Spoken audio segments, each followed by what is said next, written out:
Hey guys, it's Charlotte, and today we're here with a serious video, a personal video, and I guess an educational video about my PTSD diagnosis story. There are some things in regards to this that I legally cannot speak of at the moment publicly, so please respect that. If something seems a bit disjointed, it's because there is certain parts of my life that I am legally not allowed to share yet, so please respect that and know that in due time I will be able to tell my full story.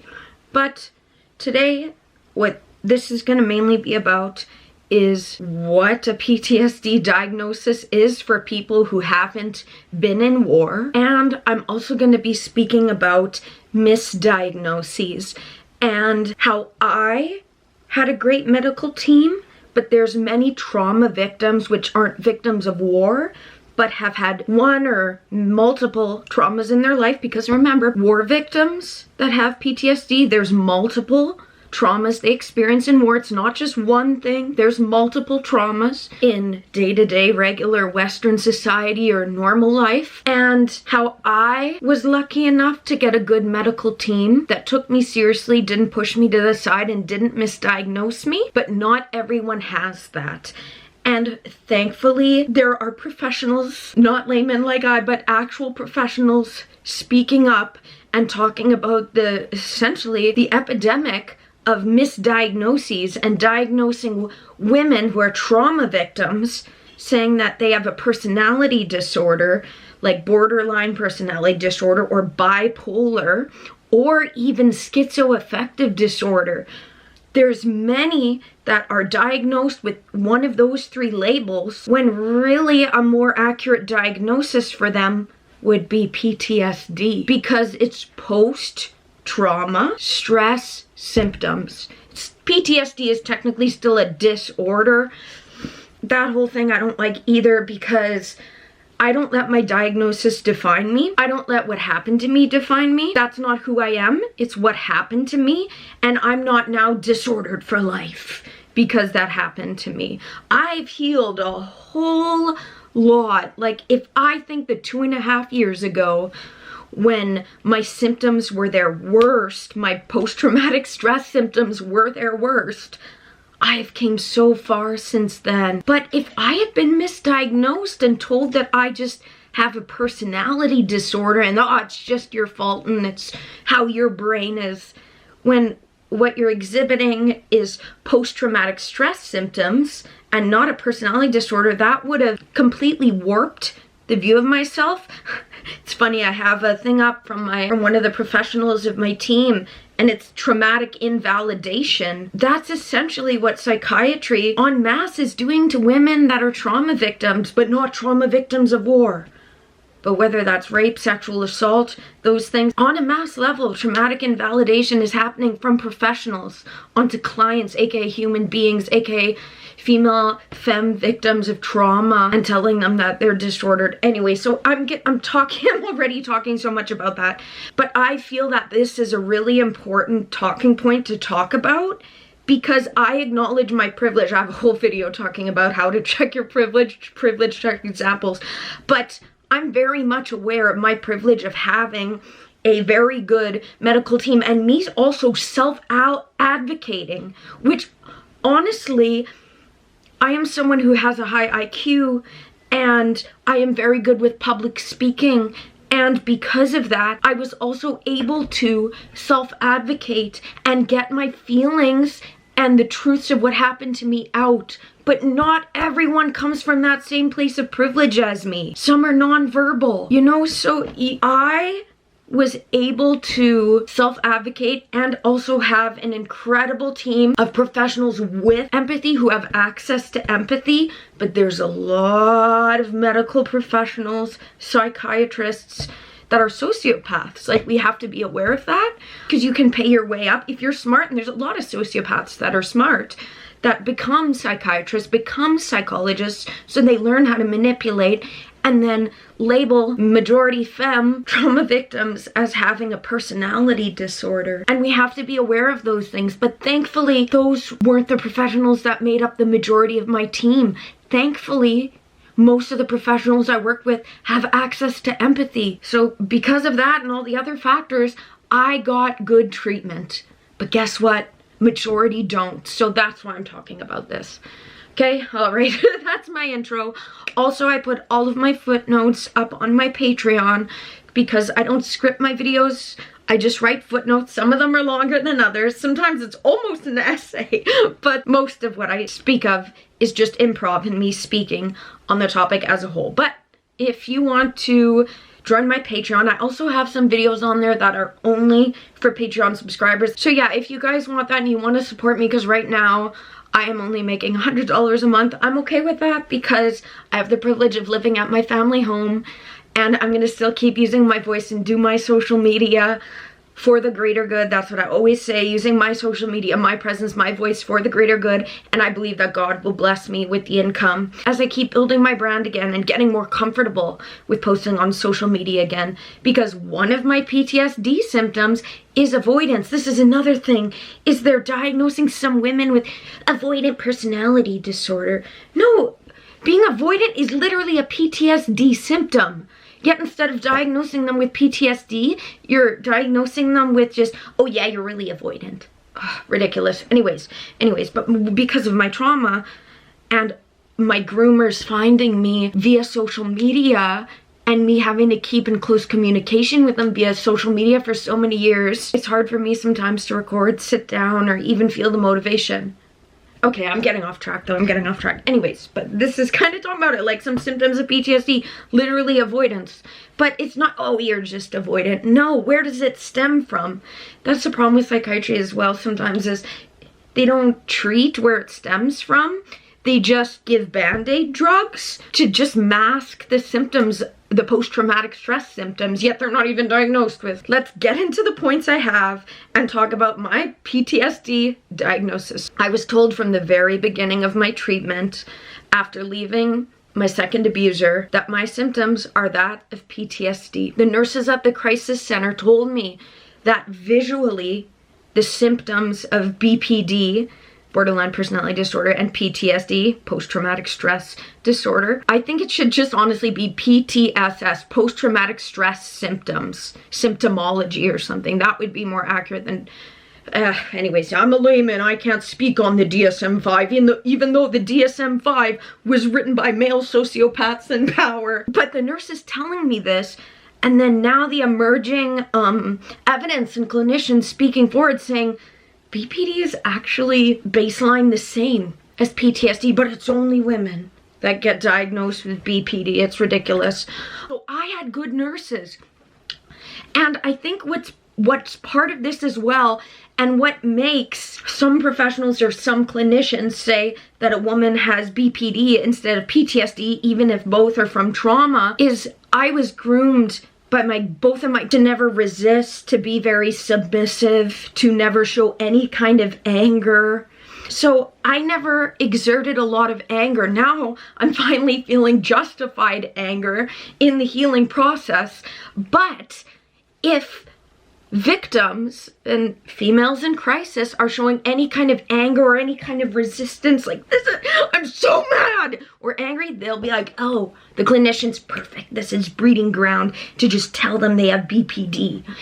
Or they just see the anger and be like, okay, well, it can't be PTSD because they're angry, it must be BPD, borderline personality disorder. So I think that literally me just being submissive, being very vulnerable, being very sad, and not showing much anger, that's just how my symptoms presented, that also, because of that, I didn't get misdiagnosed with BPD. But many do. Many, if they have justified anger, or they're having an outrage, a justified outrage, honestly, about unideal life circumstances, they're labeled with the personality disorder instead. Why? Because society as a whole, patriarchy as a whole, doesn't want any form of protest. They want us to bow down, like my groomers, like sociopaths in power. If you're shown anger, then you're the problem, even if your anger is justified. So that's what I think is the core problem with clinicians misdiagnosing or going straight for the BPD label instead of PTSD, is if a victim shows anger. And emerging evidence, I'm gonna have a link in the description. Clinicians are divided over whether BPD should be completely struck from the DSM because its symptoms are literally the exact same as PTSD. The only difference there seems to be, speaking of angry men, someone, maybe you're just a sensitive little bee. Have you ever considered that? Maybe I watch. Oh my God. So yeah, okay, with that already all being said, right away when I started getting treatment and being in the hands of medical professionals because of my trauma, they told me, yeah, this is PTSD. And they said, can look similar to BPD, but it's due to trauma specifically for me. This is just another thing as well, is a lot of victims of trauma don't disclose their trauma right off the bat. As I said, not everyone has as high an IQ or can self-advocate and public speak the way that I can. So the clinicians, the nurses could see that my symptoms were that of post-traumatic stress. But again, not everyone has that privilege, you know? So, okay, to get back to it though, at the very beginning, yeah, I was told that my symptoms are that of post-traumatic stress. Next point, I am so thankful for the professionals at the crisis center, the nurses, the clinicians, except for one psychiatrist I saw who didn't diagnose me nor have an equal footing conversation with me and just prescribed drugs instead, which I'm thankful that I was able, especially then, to get medically sedated to a degree, especially then in my worst state of crisis and symptoms showing. But I was not treated with any sort of empathetic care by him at all. He didn't show me any at all, which behavior like that is that of a sociopath in power. So that psychiatrist, I don't know his name, but honestly, F him and how he treated me like I'm somehow lesser than because I was in a crisis state in a crisis center due to being abused for multiple years on end. Yeah, so it just seemed like if it was just him and people like him that were in charge of my healing process, yeah, I probably would have got misdiagnosed and fucking thrown a bunch of labels that aren't accurate upon me. So I didn't like him, and there was one nurse that I don't know if she had empathy either. But for the most part, I've had a great team, and I'm very thankful. Yep. I am so thankful to have had an adequate and professional team. Many get sociopathic men in power who then misdiagnose you to make you feel like you're the problem and that your brain is disordered for having justified trauma responses and reactions rather than the people who have covertly or overtly abused and manipulated you in your life to put you in this weak, justifiably reactive and emotional state. Speaking of, there is multiple times in multiple provinces that I was told to not ever willingly admit myself to official psych wards in hospitals. The emergency staff themselves know that it's majority sociopathic, psychopathic professionals in power who work in the Canadian psych wards, who are not to be trusted and who are likely to over-medicate and then abuse you and misdiagnose you. I also spoke to victims of psych wards, and the experience was mirrored by the psych ward patients' testimonies. Canadian psych wards are well known to be an unsafe place for people who are victims, femmes, survivors, those in crisis, and those of us who have access to empathy but are emotionally struggling due to unideal life circumstances or trauma. It's funny because psych wards are supposed to be the opposite of that, but in reality, they're not safe. They're literally breeding grounds for abuse by professionals who are supposed to be looking after you, but instead view you as fresh meat to perform their sadism upon. They can chain you up, they can drug the fuck out of you so you have no idea what's going on, rape you, say, if you give me a blowjob. There's so much, especially long-term patients that are admitted in psych wards. It's really, it's a crisis. It is. It's funny because the psych ones in the psych wards, majority are the professionals working in them. Not the victims there, not the people in crisis, but the professionals looking after the vulnerable. It's insane. Okay, yeah, I've kind of talked about this, but I do not view my diagnosis, PTSD, as a disorder that will be present my whole life, my entire life. I have already healed my symptoms so much, thankfully, due to the non-drug measures to help me heal, i.e. supportive family, DBT, therapy, and group. Bro, it saved my life for real. Free crisis centers and time, literally just giving yourself time to rebuild new memories and neural pathways in the brain. Sedation prescriptions help with the symptoms, so the post-traumatic stress symptoms, but the drugs alone or the sedation does not fix anything. It literally is just a band-aid, or to lower the anxiety or emotional state to a more acceptable, societally acceptable level, or to keep you from self-harming. But the sedation drugs or antidepressants or any of those, they don't fix anything. Nothing's fixed. It's just bandaged. It's bandaged and that's all.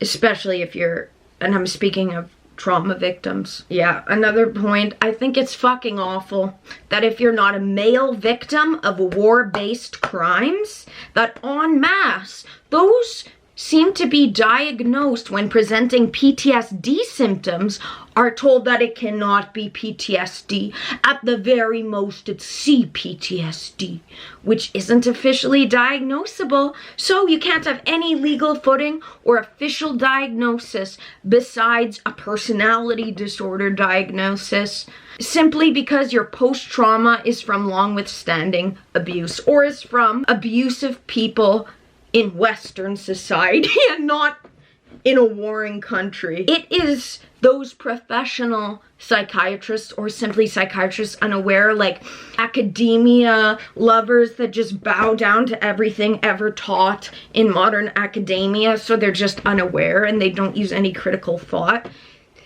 who refuse to diagnose it as it is, which is not borderline personality disorder, not bipolar, not schizoaffective disorder. What it is post-traumatic stress disorder. Nowhere does it say that it can't be complex. Nowhere does post-traumatic stress disorder say that it can't be from multiple traumas, because as I said, victims of war have multiple traumas. So how come male war veterans get that, but any femme is told they have a personality disorder for showing symptoms? Having big emotions and reactions post-trauma is PTSD, bro. Post-traumatic stress symptoms. It is already PTSD and has been for years in the DSM. Why are female victims of trauma en masse being diagnosed as having personality disorders instead of the proper diagnosis, which is PTSD? It's been in the DSM for years, I think before BPD and all that. It's been in the DSM for years, but clinicians, psychiatrists have not been properly diagnosing. Why is that? Patriarchy, sociopaths in power, the pay your way up academia system we currently have, and the lack of care we have for victims of trauma that isn't war-based. Yeah, just because you've had multiple traumas or long-withstanding trauma does not mean that you don't qualify for PTSD diagnosis. I think it's fucking ridiculous that they're jumping through hoops, the clinicians, to try to not give women the proper diagnosis, which is PTSD, and it's, oh no, it's CPTSD, which isn't even diagnosable, so just call it as it is. PTSD, no one said it's just war. It's ridiculous. Anyways, okay. But it is a societal and professional narrative that needs to change and is changing, because there's psychiatrists in the UK, clinicians, that are finally speaking up about it. I've been saying this for a while. I've had the inkling for 2.5 years when the nurses first told me how it can visually look the same, and then made me think, are there others that have been misdiagnosed? I know that this is a big talking point I've had of the video, MISdiagnoses, but it needs to be spoken about. This is a huge problem in psychiatry, and to me, a big part of my PTSD diagnosis story, because I'm lucky to have had a great team of professionals, but I know that most people don't. Most people don't. So yeah, go through some of the symptoms of post-traumatic stress disorder and speak of the ones that I myself struggle with.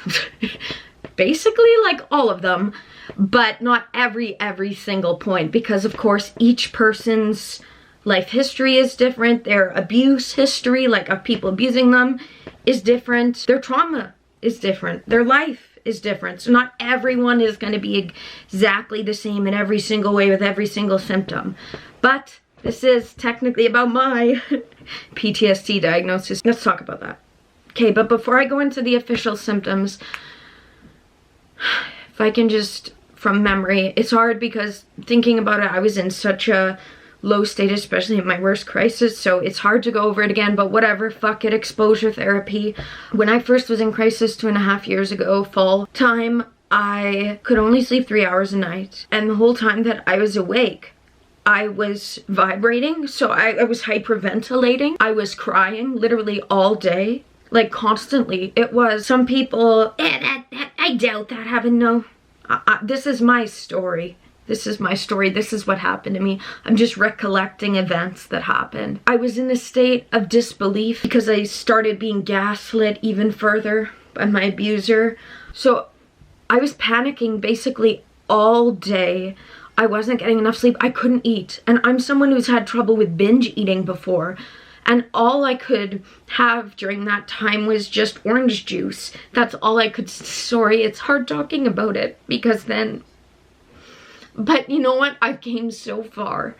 So I need to not get triggered thinking about the worst parts, because it is awful what happened to me, but that's my past and I've healed so much. And I have to talk about this so that I can help others. But yeah, I was in a panic state basically all day. I could only sleep for 3 hours. And I'd wake up and immediately be panicked again. It was, I honestly, emotionally on my deathbed, I started self-harming because I can't talk about what he did to me. But it mirrored that, the self-harming mirrored that. And I forgot to mention this, but when I was admitted to the hospital, to emergency, when I was in Alberta, that's where they first told me, the professionals in emergency, I was very suicidal then, and I didn't know if it was safe for me to leave the hospital and be alone. But they told me that it's better to be suicidal and on my own without any professional care than willingly admit to the psych wards. What does that tell you about the medical field of psych ward professionals? I could not stop wailing. I could not stop crying. I was told that it's better for me to risk dying from offing myself than be in the care of professionals in a psych ward. But there's many that they are in such a state that they have to be admitted to the psych ward, or they're forcibly admitted to the psych ward and then are abused. And I know what kind of state I was in, and I know others if they were in that state. My worst symptoms, panicking, worry, kind of like questioning life because the person I thought loved me, I was waking up to a lot of truths about life. I'm picking out my nails. This is what I do. And I remember when I was giving my testimonies or really panicked, I'm really bad at biting my nails because it's a way of me to cope. Yeah, it's a way of coping. And I'm doing that right now because I'm getting triggered thinking about when my symptoms were their worst and how others have not gotten the same care I have and been in the same state or worse state, and instead we're told they're the problem. It's really scary and sad to think. But anyways, so yeah, panicking, crying, crying, what's happening now? Fuck. Hypervigilance, that's been a big one, like, especially justified hypervigilance for most part, but just constantly having to check my surroundings, like being sure that there's not a threat present. being jumpy. The flashbacks, that's really the worst part. Like getting triggered by a memory, the triggers, which these are all the same things that happen to victims of war-based crimes, male war veterans that get the PTSD diagnosis, yet some women don't. Oh, it just bothers me. Okay, but anyways, those have been my worst symptoms. And how I was lucky enough to get a good, professional, kind psychiatrist is my doctor at the time put in a referral and ended up getting me the #1 reputable psychiatrist in my province. Because I did talk to one prior, and he's the same one that my sister had, and she had to come out to him like 5 times. He never even wrote down her sexuality. He talked to me for literally like 2 minutes, asked me basic questions, and then he had, oh, why did you stay with him? He said that about my abuser. I'm like, I was groomed. Do you not? No, clearly didn't understand. And he said, oh, it's depression. And I'm like, but this isn't just me being sad, unjustified. I'm having panics too.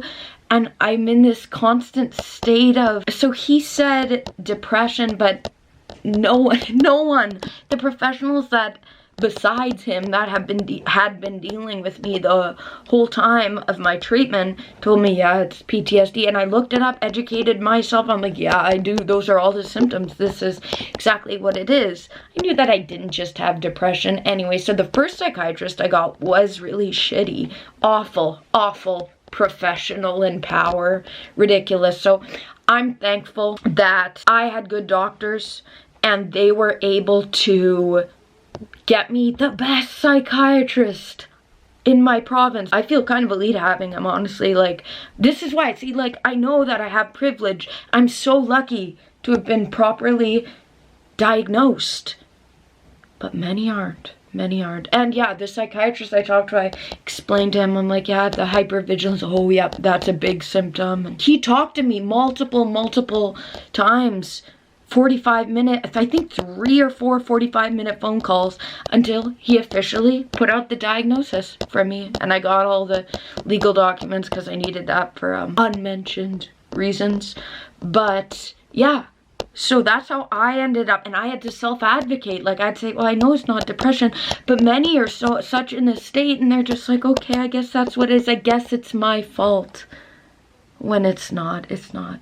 Anyway, sorry, I'm recording this after the fact because I'm like, Charlotte, you didn't actually say, there's things I can't say, right? And I have to be so careful because I don't want to do anything wrong. Things I can't talk about, sorry, it's cryptic. But yes, that's why, see, I still had trouble. That's how I got the diagnosis. I do have it, and I've had it for, yeah, a while now.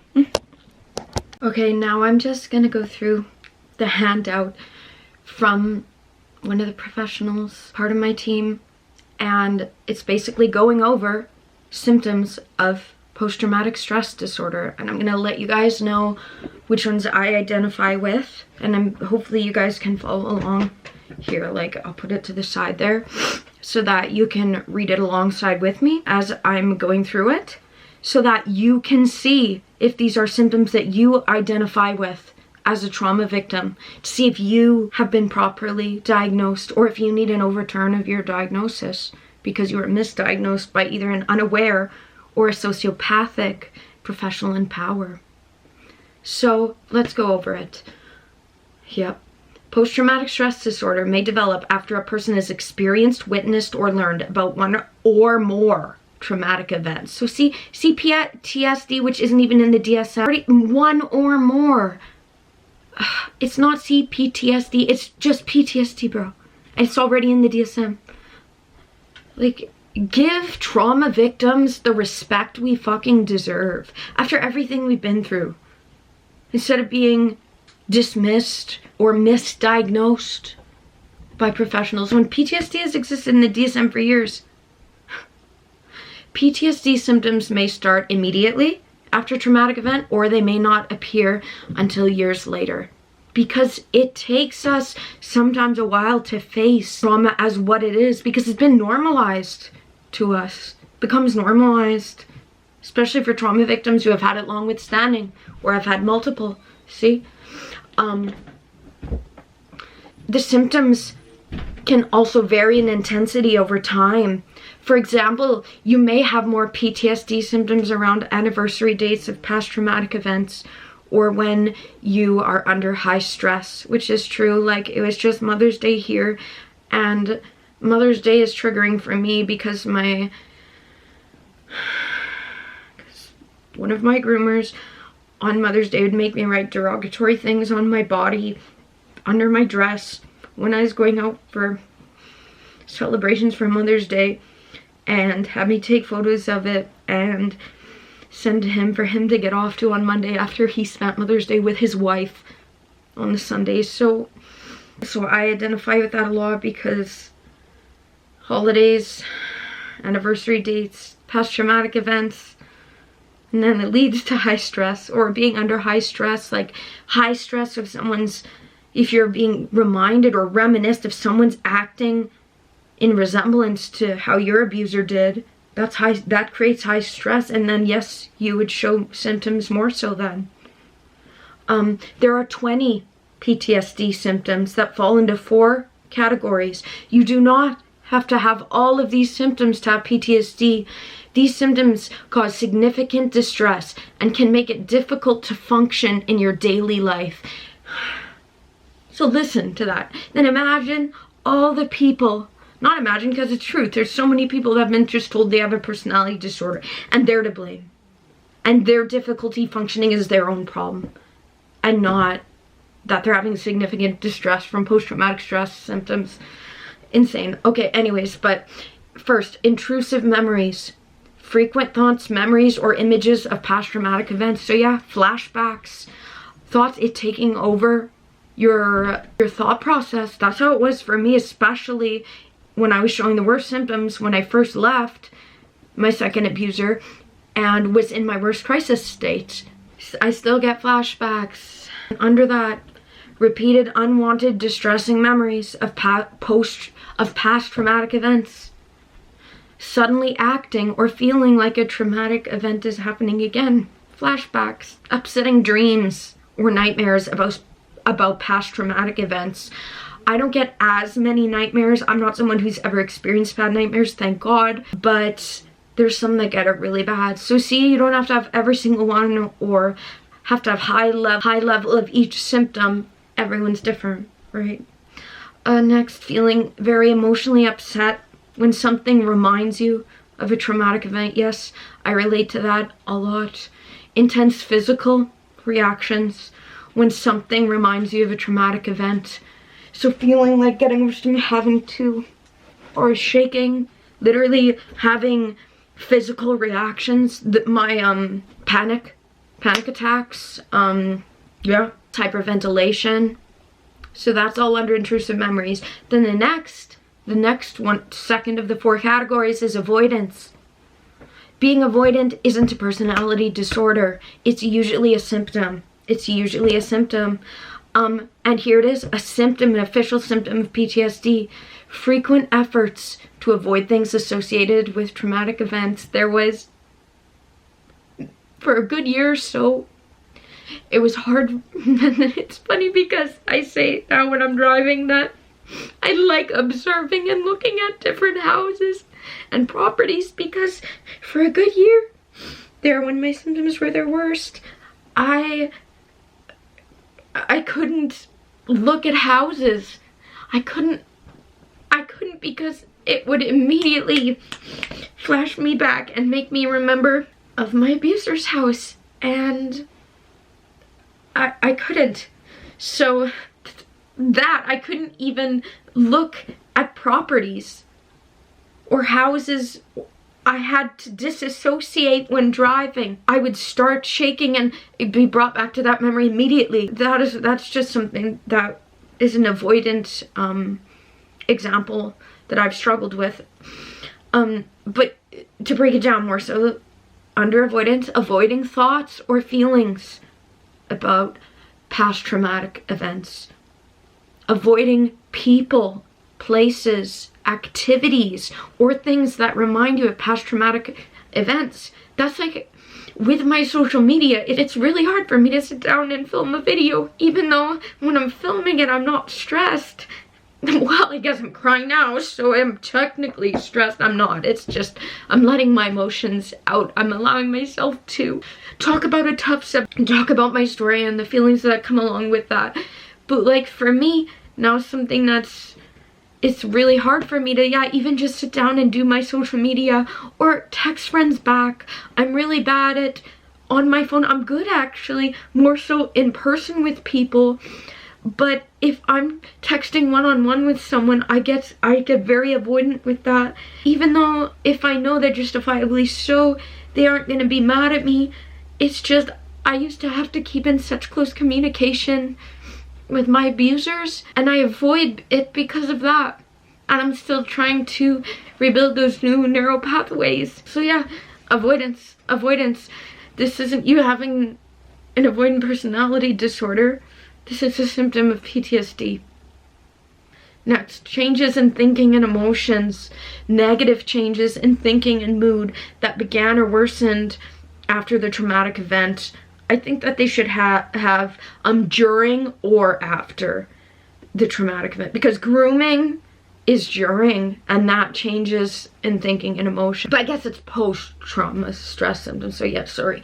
And then under that, difficulty remembering important parts of what happened during the traumatic event. This is something that I'm thankful in a way. I like one of my lyrics is, please erase my mind, you still hurt me in real time, I feel it. I wish in a way that I had a bad memory, because I can remember the events very well for the most part. There's, of course, no one has a perfect memory.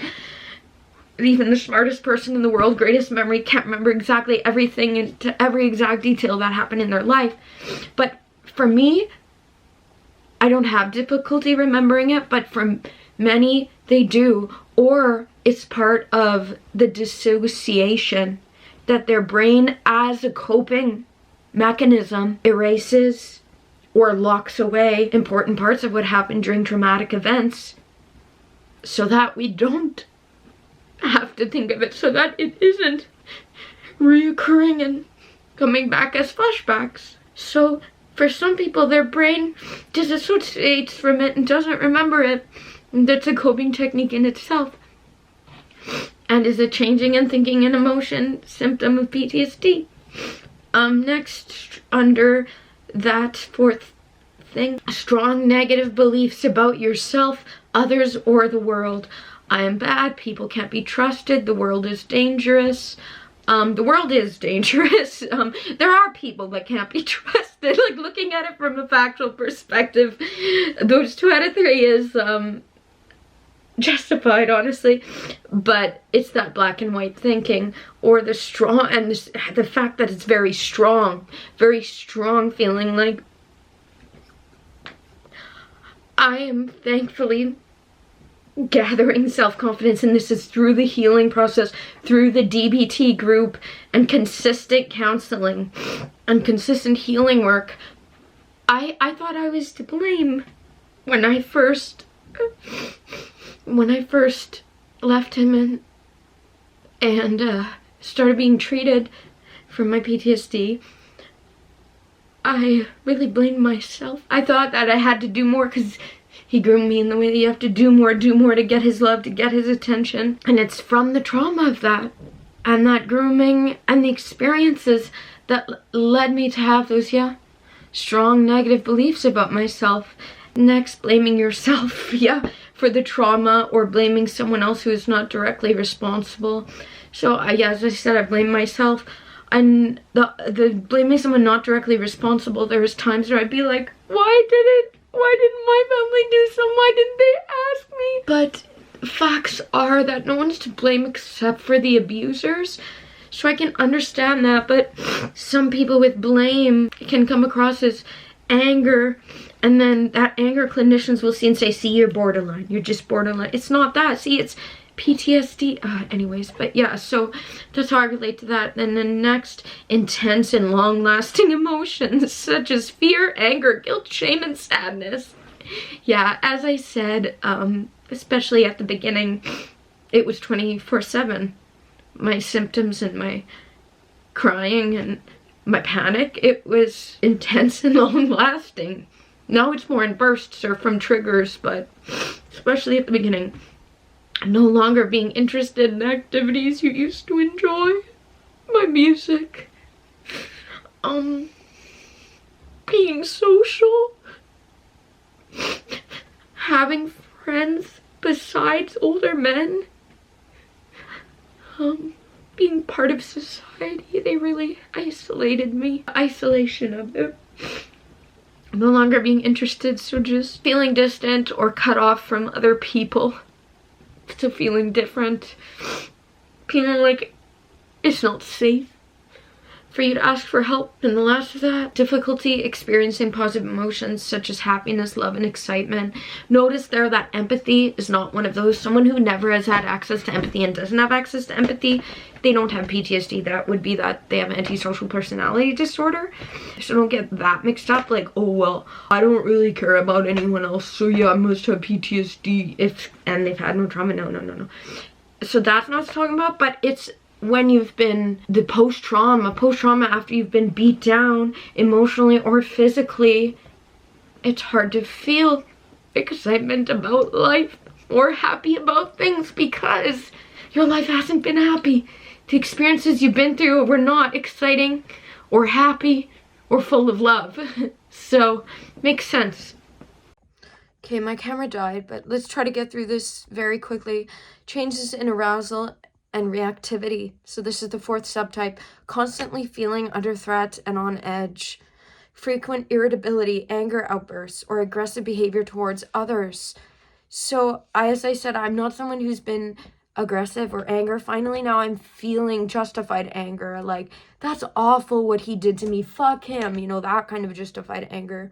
But being irritable, being overstimulated, this is a change in arousal and reactivity. Maybe being more reactive than you used to be. Self-destructive or reckless behavior, self-harm, substance use, risky driving. I can relate to that with the self-harm. I don't self-harm anymore, thank God, but something to that was a big self-harm for me, and sometimes I still feel the urges hitting myself because that's what he'd do to me. So it was a coping mechanism. Being very alert or on guard for potential danger. Yeah, hypervigilance. Being jumpy or easily startled, hypervigilance. Difficulty concentrating on tasks such as schoolwork, reading, or watching TV. I wonder too if ADHD has been misdiagnosed in people who are actually trauma victims, but because they're not being a productive member of society, finishing, memorizing all their schoolwork, they must just be attention deficit. No, it's a symptom of PTSD. Anyways, trouble falling asleep. That's why it's like all in context, right? Trouble falling asleep or staying asleep. Yep. Immediately post-traumatic, post leaving him, I could not sleep. I was not able to sleep for a good couple weeks there, more than 3 hours. Okay, and then there's a fifth one, and this is a subtype of PTSD, but still PTSD, is dissociation. So frequently feeling disconnected from yourself and things around you. Feeling detached or separated from yourself, or like you are watching yourself from outside of your body. So I've never had it where I felt outside of myself. Like I've had, when I recollect memories, I see it from a third person point of view, and that's your brain's way of coping to make the memory not as intense and personal. But it's also, yeah, a form of dissociation. And feeling like people and things around you are foggy. So definitely my brain. I hope that this video was really educational, thought-provoking, and helped you get to know me more.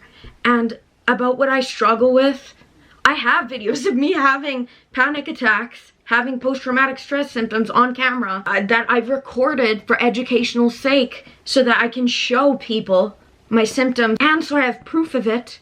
So that in case a professional or legally someone tries to come at me, trying to gaslight me, telling me I'm the problem, when I know I'm not, and I know what happened to me, and the facts of the matter, you know? So I have videos of that if you want to see it when I'm not strong and composed, when I am showing more symptoms of my PTSD. I have those videos. I guess I'll link a whole bunch in the description. But I hope you enjoyed this video. God bless you guys, and stand up, rise up. Don't be afraid to challenge the common narrative if the common narrative factually isn't correct. Okay? Yep. Bye.